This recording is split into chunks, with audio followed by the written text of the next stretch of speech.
नमस्कार। आज हम उस अदृश्य दुश्मन की बात करेंगे जो हर गली, हर घर में अपनी जड़ें फैला चुका है, नशा।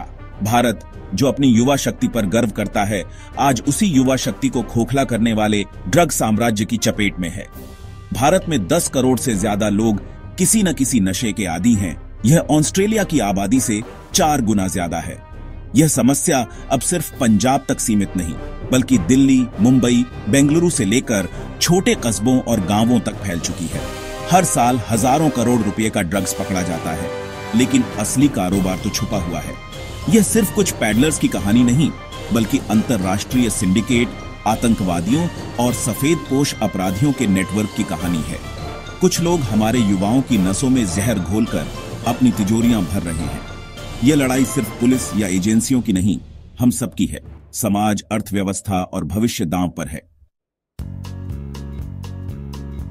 भारत में अवैध ड्रग्स का बाजार सालाना 40 से 50 अरब डॉलर का हो सकता है। यह कई छोटे देशों की जीडीपी से भी ज्यादा है। हर दिन अखबारों में करोड़ों की ड्रग्स जब्ती की खबरें आती हैं, लेकिन विशेषज्ञ मानते हैं कि पकड़ी गई खेप कुल तस्करी का सिर्फ 10 to 15% है। असली कारोबार इससे कई गुना बड़ा है। यह पैसा हवाला के जरिए देश के बाहर जाता है और फिर विदेशी निवेश के नाम पर वापस आता है। ड्रग्स का पैसा सिस्टम को खरीदने, गवाहों को चुप कराने और न्याय को प्रभावित करने में इस्तेमाल होता है। इस साम्राज्य को चलाने वाले लोग बिजनेसमैन की तरह सोचते हैं। उनके पास सप्लाई चेन, फाइनेंस और हर स्तर पर नेटवर्क है। यह सिर्फ ड्रग्स का कारोबार नहीं, भारत के खिलाफ एक आर्थिक युद्ध है। भारत में सबसे ज्यादा हेरोइन, कोकीन, मेथाम्फेटामाइन, गांजा, चरस और फार्मास्यूटिकल ड्रग्स का इस्तेमाल होता है।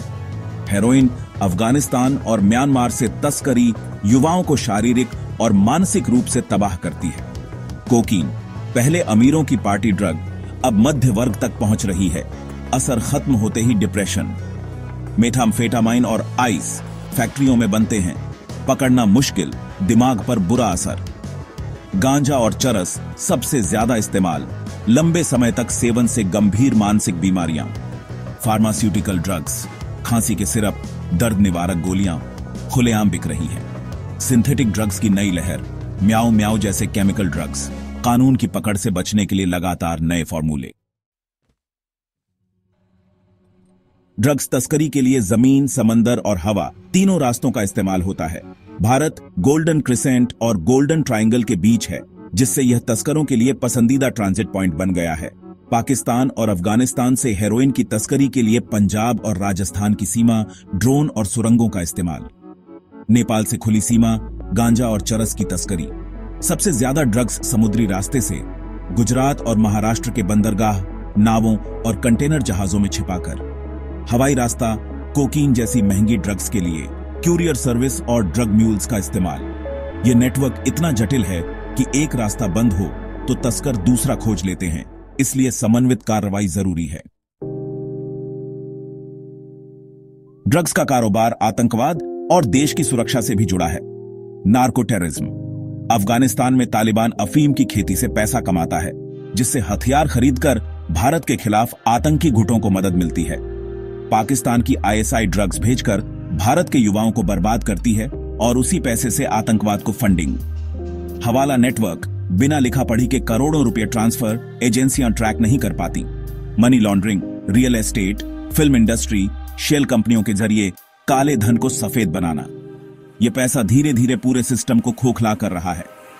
ड्रग्स के खिलाफ लड़ाई असल में आतंकवाद के खिलाफ लड़ाई है। हर पुड़िया एक गोली की कीमत।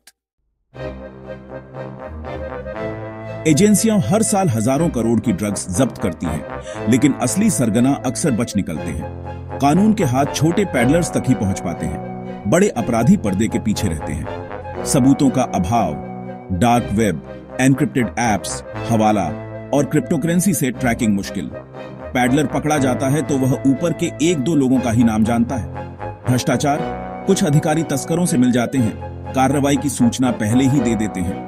कानूनी प्रक्रिया लंबी, गवाह मुकर जाते हैं, अपराधी बरी हो जाते हैं। एजेंसियों के बीच समन्वय की कमी, अंतरराष्ट्रीय नेटवर्क के सामने हमारी जांच सीमित। ड्रग्स की समस्या सिर्फ अपराध या आतंकवाद नहीं, बल्कि एक सामाजिक महामारी है। इसका सबसे भयानक असर हमारे समाज, स्वास्थ्य तंत्र और युवा पीढ़ी पर पड़ रहा है। युवा पढ़ाई छोड़ देते हैं, करियर बर्बाद, परिवार पर बोझ, नशे की लत उन्हें अपराध की ओर धकेलती है। इलाज और पुनर्वास केंद्रों की भारी कमी, सरकारी सुविधाएं अपर्याप्त, निजी केंद्र महंगे। नशे के कारण गंभीर बीमारियां फैलती हैं, पूरा परिवार टूट जाता है। यह आग अमीर गरीब नहीं देखती, किसी के भी घर तक पहुंच सकती है। समाधान सिर्फ कानून या सरकार के भरोसे नहीं, हमें बच्चों को जागरूक करना, संदिग्ध गतिविधियों पर नजर रखना और नशे के शिकार लोगों को मदद देना होगी। फैसला आपके हाथ में है।